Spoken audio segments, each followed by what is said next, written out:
تعمیر کی انسٹرکشنز بھی دیں اور جو مسائل تھے وہ حل ہو چکے ہیں. تو انشاءاللہ ابھی ہم جلد ہی جو ہماری یہ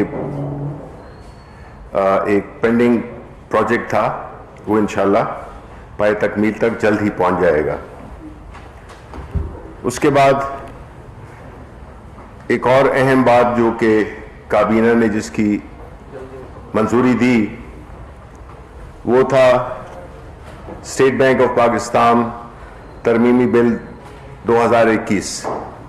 اس کے مسودے کی منظوری دی اور اس کا بنیادی مقصد جو ہے وہ ہے اسٹیٹ بینک کو مزید با اختیار بنانا. اسٹیٹ بینک ایک ایسا ادارہ ہے جو کہ ایک تو سارے بینکس کا ریگولیٹر ہے اور دوسرا یہ ہے کہ جو بنیادی کام اسٹیٹ بینک کا ہوتا ہے وہ ہوتا ہے انفلیشن کو کنٹرول کرنا, منی سپلائی, انفلیشن کو کنٹرول کرنا, یہ اس کا ایک بنیادی ذمہ داری ہوتی ہے. تو اس چیز کو حاصل کرنے کے لیے ہماری حکومت نے اسٹیٹ بینک آف پاکستان کو مزید اختیارات دیے ہیں کہ وہ انڈیپینڈنٹلی اپنے فیصلے کرے, کیونکہ ماضی میں یہی ہوتا رہا کہ جب آپ ایک تو اسٹیٹ بینک سے بوروئنگ ہم نے ختم کر دی تھی اور کر دی ہے, یہ ایک بڑا اہم نقطہ تھا جس میں کہ حکومتیں نوٹ چھاپتی تھیں. اور دوسرا یہ تھا کہ جو انفلیشن ہے وہ پیورلی اکنامک جو ریالٹیز ہوتی ہیں, جو اکنامک کنڈیشنز ہوتی ہیں, جو فیکٹس اینڈ فگرز ہوتے ہیں, اس کی بنیاد پہ فیصلے ہوتے ہیں. لیکن ماضی میں یہی ہوتا تھا کہ ایک پولیٹیکل یا سیاسی فوائد حاصل کرنے کے لیے اس کو کافی انفلوئنس کیا جاتا تھا.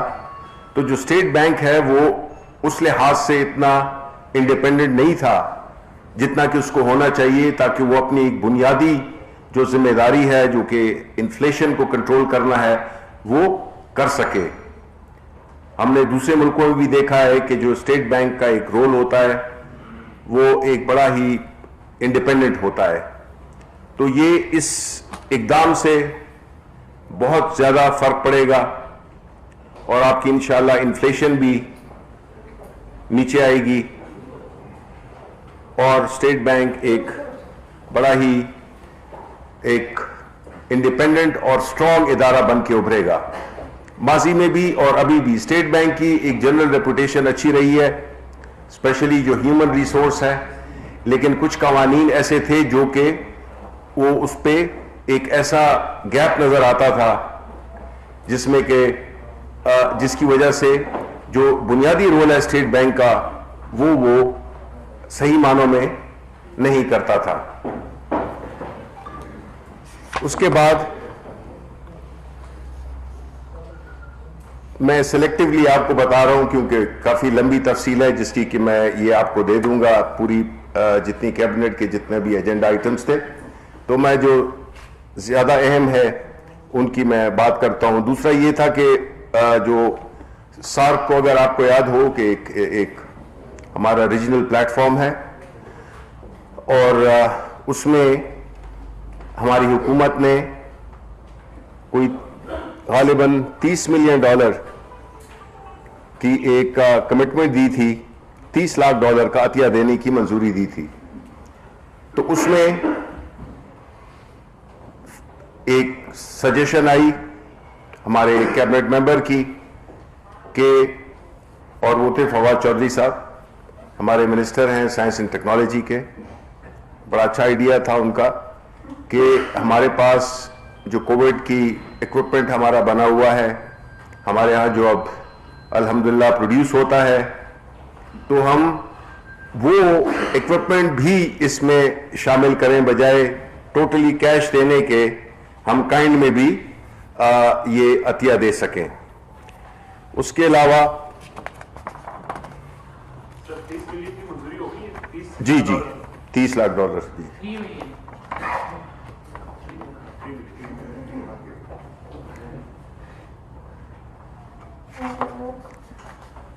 پھر کابینہ نے اعزاز احمد کو مینیجنگ ڈائریکٹر نیشنل NTDC کا جو کمپنی ہے اس کی ڈائریکٹر جنرل کی پوسٹ پہ مینیجنگ ڈائریکٹر کی پوسٹ پہ ان کی تعیناتی کی. اس کے ساتھ ساتھ ہی محترمہ فوزیہ خان کو Pakistan standards and quality control authority میں ڈپٹی ڈائریکٹر جنرل تعینات کرنے کی بھی منظوری دی. اس کے بعد براڈ شیٹ کی جو آپ کو پتہ ہے کہ ایک کمیشن بنا ہوا ہے, تو اس میں جو عظمت سعید صاحب ہیں, جسٹس عظمت سعید صاحب, انہوں نے کوئی بھی مراعات یا تنخواہ لینے سے معذرت کا اظہار کیا ہے, جس کی کابینہ میں کافی پذیرائی ہوئی. ایک اور اہم, بلکہ میں کہوں گا کہ بہت ہی اہم بات ہوئی, وہ تھی انکم ٹیکس دوسرا ترمیمی بل 2021, اس کے مسودے کی بھی منظوری دی گئی. یہ وہ انکم ٹیکس لاز ہیں جو کہ بہت ہی اہم ہیں, اور انشاءاللہ فائنانس منسٹری FBR یہ آپ کو ایکسکلوسیولی, شہباز رانا یہاں پہ بیٹھے ہوئے ہیں, ایکسکلوسیولی ہم آپ کو اس کی پریزنٹیشن بھی دیں گے, اور وہ آپ کو اس سے اندازہ ہو جائے گا کہ کس طرح سے جو ٹیکس میں ریفارمز جو ہیں وہ کتنی میجر قسم کی ریفارمز کی ہیں. اس کے علاوہ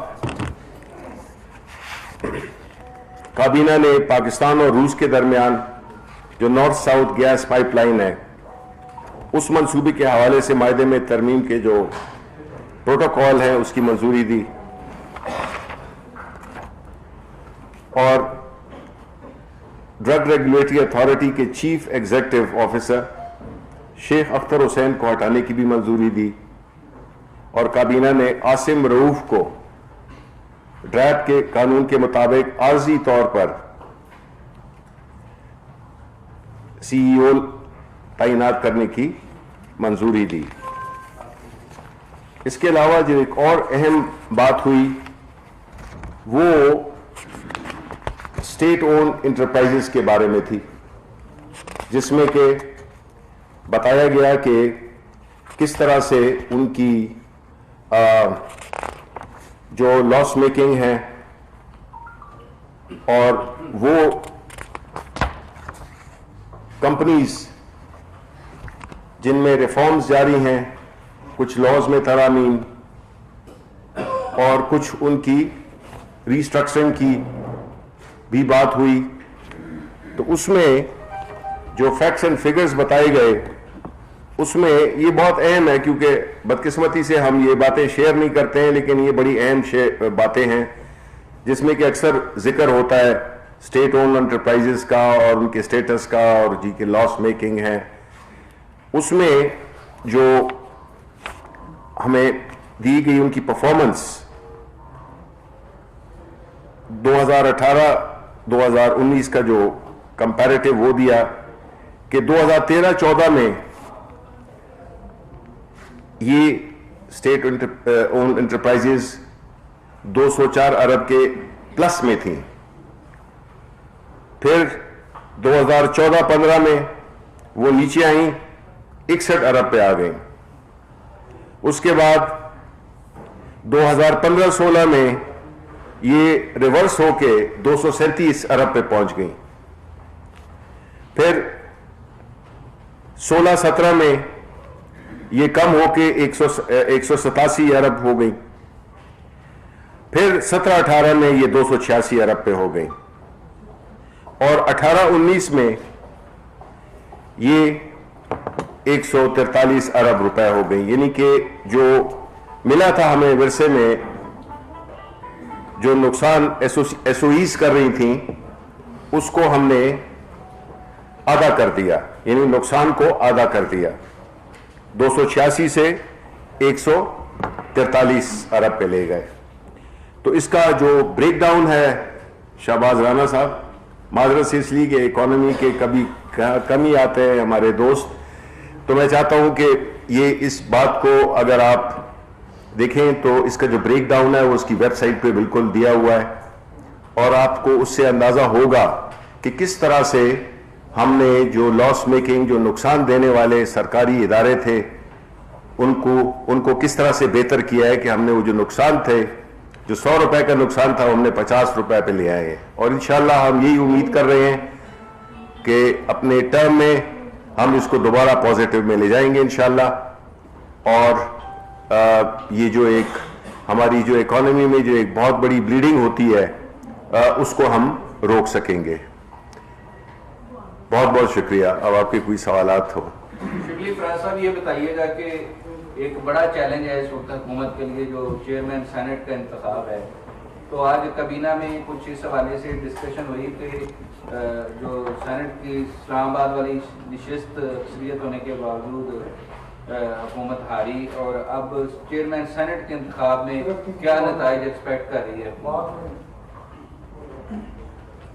خطاب کیا کابینہ سے جو کہ میرا خیال ہے کہ آپ نے دیکھا بھی ہوگا, وہ ٹی وی پہ چلا بھی, تو اس کے بعد ہم سیدھا ایجنڈا پہ آ گئے, اور ایجنڈا کے ختم ہوتی ہی ہماری کابینہ کی میٹنگ ختم ہو گئی. شبلی فراز صاحب, سر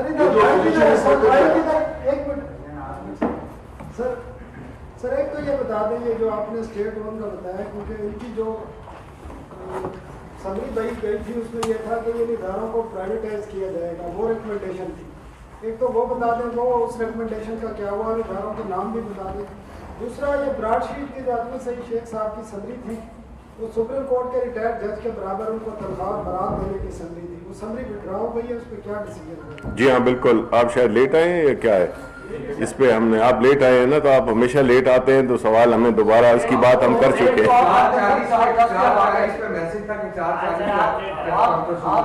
نہیں, اس حساب سے تو پھر یہ اور بھی زیادہ لیٹ آئے.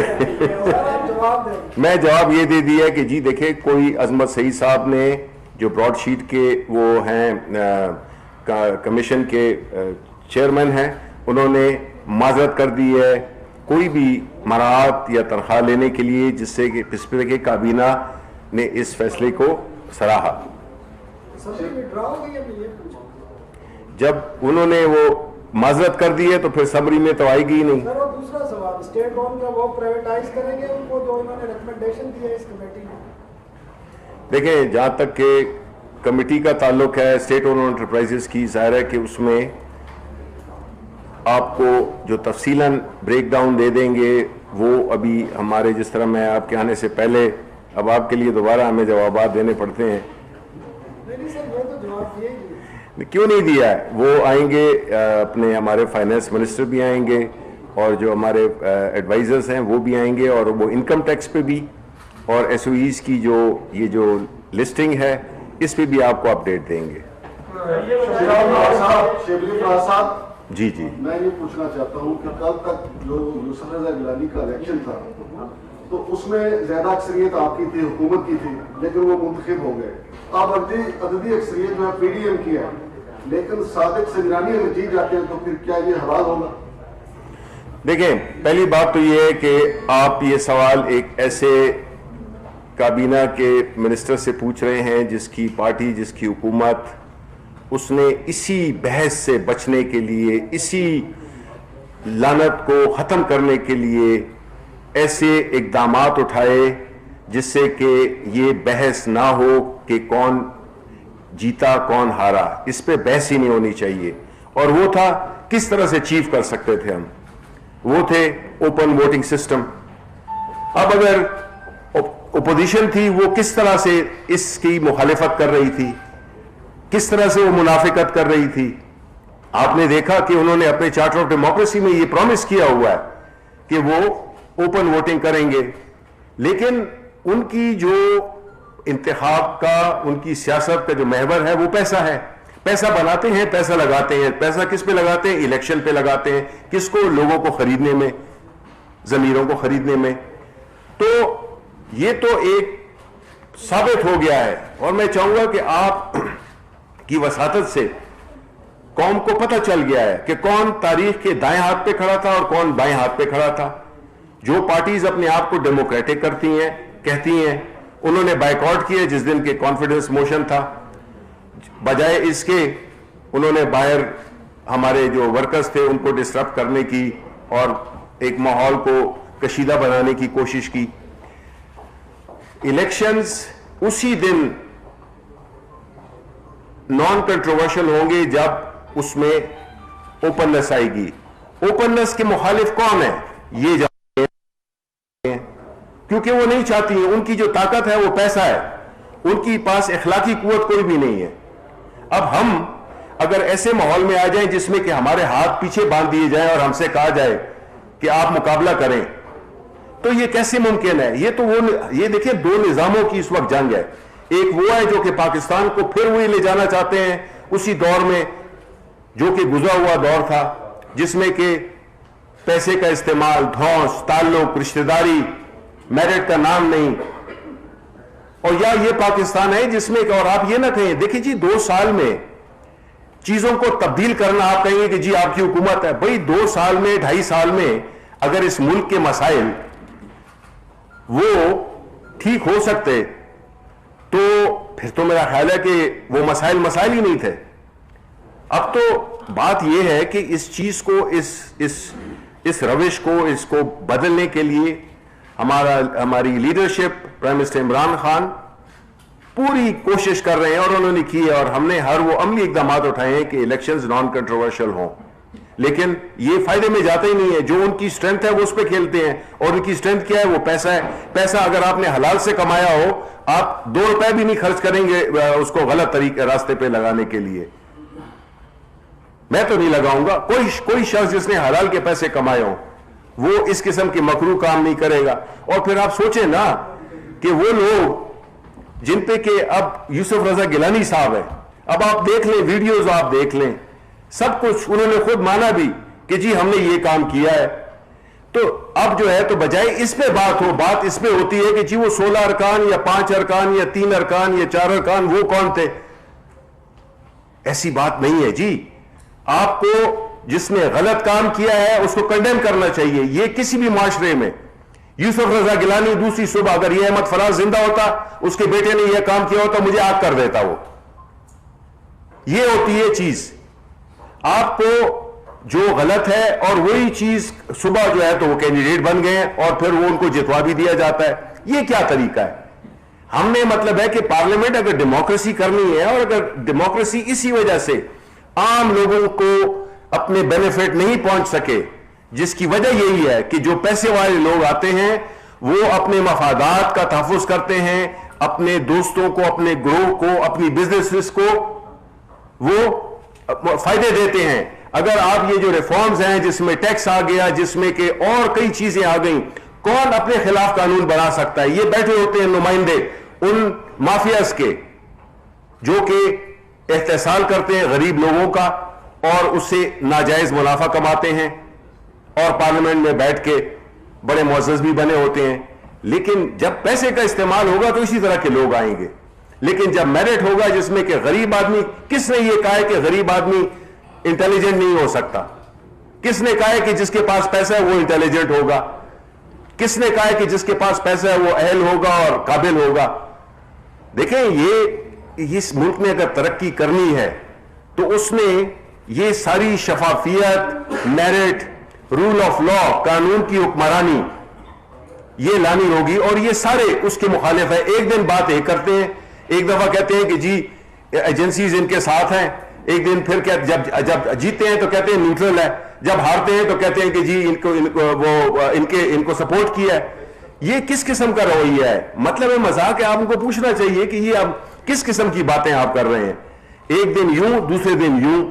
ابھی جو ہے تو سنا ہے کہ جی وہ پھر اپنا پھر واپس جو ہے نا وہ زیرو سے پھر سٹارٹ کر رہے ہیں کہ جی وہ استعفے بھی ہوں گے. اور استعفوں کی بات کون کرتا ہے؟ مولانا فضل الرحمان, جو کہ خود پارلیمان سے باہر ہیں. پیپلز پارٹی ہے وہ کچھ اور سوچ رہی ہے, اپنی سودا بازی علیحدہ کر رہی ہے.